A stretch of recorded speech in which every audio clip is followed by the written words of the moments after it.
Dito tayo sa Maliputo, San Nicolas. Let's go.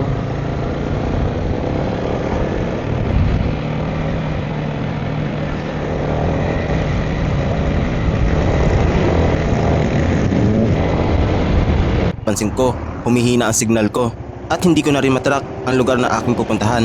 Kaya talagang pinipilit kong ayusin ang signal ko. Nakailang reset na nga ako mga pinuno pero ganun pa rin ang signal. Hindi ko pa rin matrack ang location na pupuntahan ko.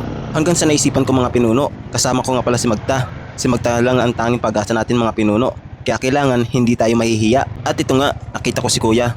Sir, excuse. Sir, saan yung papuntang Maliputo? Maliputo. Ay, yung nasa kuhan?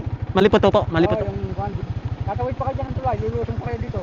Ah, Diyan, nariyan sa Santulas yan. opo. Tapos may... Wala dito yung shortcut. Ay, wala, tatawid kayo dyan. Wala mo. Ah, ito po. Ah, okay.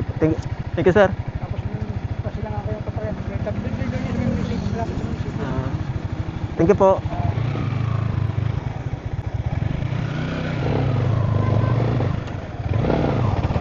Subukan natin yung sinasabi ni Kuya sa may pagkatawid daw ng tulay. Tapos pasilangan ang daan. Dahil mahina mga pinuno ang signal ko at hindi ko matrack ang location na pupuntahan ko, kailangan lagi natin kasama si Magta ang magtanong at hindi tayo mahihiya dapat.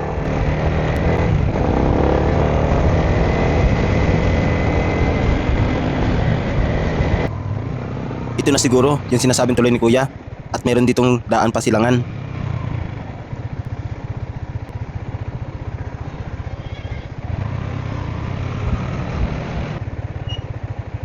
Excuse po. Excuse po. Magtatanong lang po. Saan po yung Maliputo? Saan daw maliputo? Sa diba? Dito pa daan?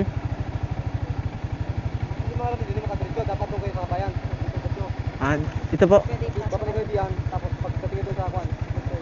Ah, thank you po. Hindi rin dito. Kaso nga lang, hindi kayo makatrito. Iwan ang motor din. Ah, Tapos, kapag doon sa bayan, trito kayo doon.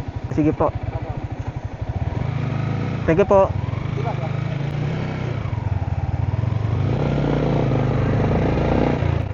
Balik daw tayo mga pinuno sa main road para ang daan natin ay sa may bayan ng San Nicolas para ang ating motor ay madala natin sa parkingan.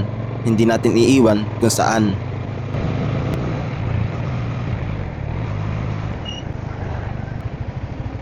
Sir, excuse. Magtatanong lang po. Saan po yung daan papuntang Maliputo? Ay, doon. Ah, diretso lang po. Diretso lang yan. Tutumbukin mo naman. Ah, thank you, sir. Titrip kasi yung ano ko, signal ko.